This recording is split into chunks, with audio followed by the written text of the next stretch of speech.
delay yields back. I recognize Mr. Pfluger, 5 minutes. Thank you, Mr. Chairman. Dr. King, I'll be focusing on the illicit uses of products, including vaping products, that many of my constituents are just fed up with, actually.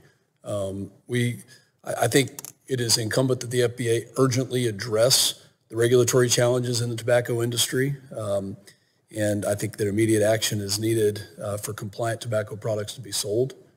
So there's a lot of questions that I have when it comes to confusion in the vapor market, exacerbated by the prevalence of illicit and illegal Chinese products that are entering our markets. Some estimates, including upwards of 40% of all of those products that come into the United States, that include entry from manufacturers like Geek Bar, Raz, Elf Bar, Lost Mary, Funky Republic, Mr. Fogg, Fume, Hyde, and many others. My question is, and we'll start with this, in your testimony you claim that the FDA has made impactful import prevention and enforcement actions. However, the facts would seem to point out that that is not actually the case, with estimates upwards of 40% of those products still entering the markets. What actions is the FDA taking to correct this failure and curb the proliferation of illegal vapor market products, which now constitute, like I said, 40 to 50% of U.S. market goods? Yeah, well, we're certainly concerned about this issue, and I say we've taken many first-of-their-kind actions within the past 2 years against manufacturers, distributors, but also addressing the imports. We have done joint operation at LAX Airport with Customs and Border Protection that seized $18 million of illicit products, most of which were coming from China. 18 million? I'm sorry? 18 million? 18 million. And what's the market cap here? Well, in terms of the total e-cigarette market, we'd have to get back to you. It's certainly a fraction of it, but we've got to start somewhere, and that's where we need resources. Have you guys listed these companies? Have you gone after the manufacturers? Because it seems to me that the retailers are bearing the brunt of this, but they don't know which products the FDA has actually taken a stand on to say these products are not compliant, they are not legal, but these products are. Do you have a list? Yes, yeah. So we released a searchable database on this that we update quarterly, and we also issued a fact sheet to make it easier for retailers if they had any issues with utilizing that database. But it exists, and we update it for e-cigarettes as well as other tobacco products as well. I think that's the heart of the issue, where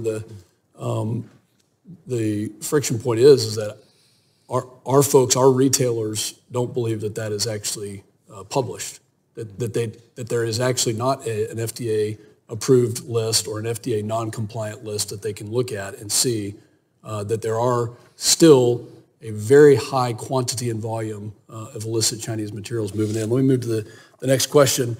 To date, the FDA has not pursued legal action such as lawsuits or injunctions against large manufacturers or distributors of illicit disposable e-cigarettes, yet has issued over 690 warning letters and more than 140 civil money penalties to retailers for selling the unauthorized e-cigarettes.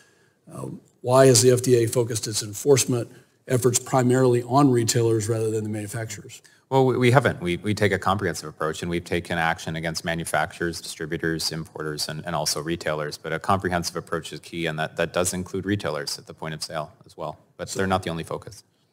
So do you dispute my facts of We're happy to follow up with you with the specific numbers of warning letters and actions, but we have taken action across the supply chain, including manufacturers. We're seeing something that is different, facts that don't match that.